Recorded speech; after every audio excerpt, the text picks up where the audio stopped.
Hey, I'm out here at the side of an old Civil War camp, and I'm looking for some 3-ring mini balls, maybe a button. No, I'm not. I'm here in front of the house. And you ever did anything stupid? Or you ever not did something that turned out to be stupid? I said about 2 years ago, hey, I'm never going to reload 9mm. You can buy that cheap. I'm never going to reload 9mm. Well, yeah. Now I'm reloading 9mm and I need some brass. And I know I've shot about 300-400 rounds of 9mm right here in front of the house. There used to be a stump right over there. I hauled it off with a tractor a while back, but it used to be a big old stump over there, and I put targets on it all the time. So there is a bunch of 9mm brass between here and where that stump used to be, about 30 yards over there. So I'm out here with a metal detector trying to find it. It's going to be pretty nasty looking because it's laid in the leaves for a year or two, but we're going to steel pin tumble it. Plus, my White's Coinmaster GT was cutting out on me last time I used it at a Civil War camp, and I don't want to go back there for still cutting out. I think I found the problem. These two buttons you push to release the battery compartment, one of those buttons was pushed, the other one wasn't, and the battery compartment was a little bit loose. So I think by realizing that one of these was loose and pushing it back in there all the way, that might have solved my problem. But before I plan another half-day metal detecting trip, I'm going to make sure on this brass that I got it working. So let's gather some brass, clean it up, and I'll show you what it looks like when we get done.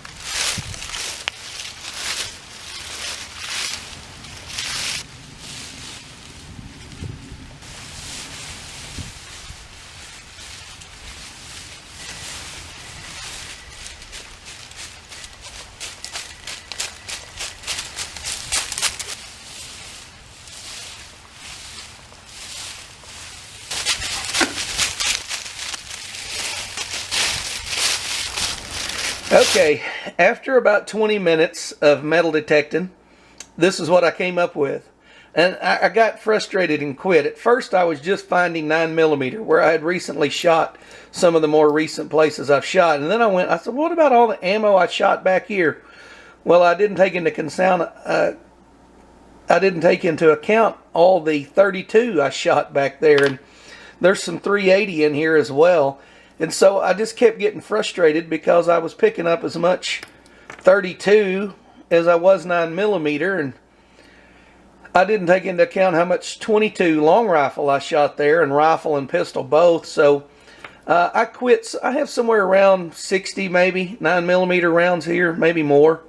So what I'm going to do, all I've done is wash it out in a tub and just get the dirt off. A lot of these, the darker cases, were packed in dirt.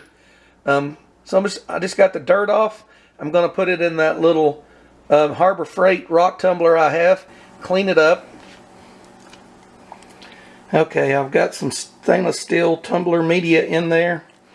I didn't put all I had. I put about half. There's about that much I kept out. I'm going to add a little Lemmy Shine.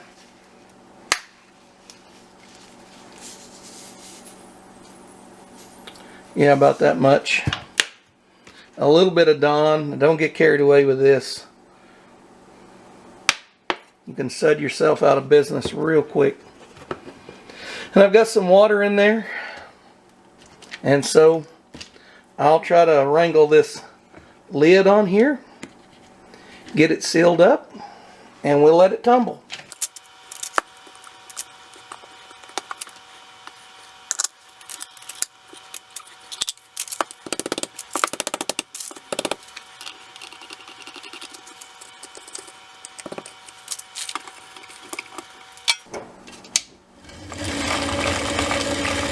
Well, there's what I ended up with. 20 minutes of metal detecting yielded 61 rounds of 9mm and 3 rounds of 32.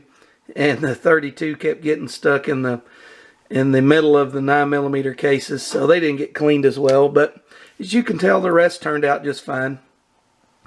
Anyways, that gives me a little something to reload tonight.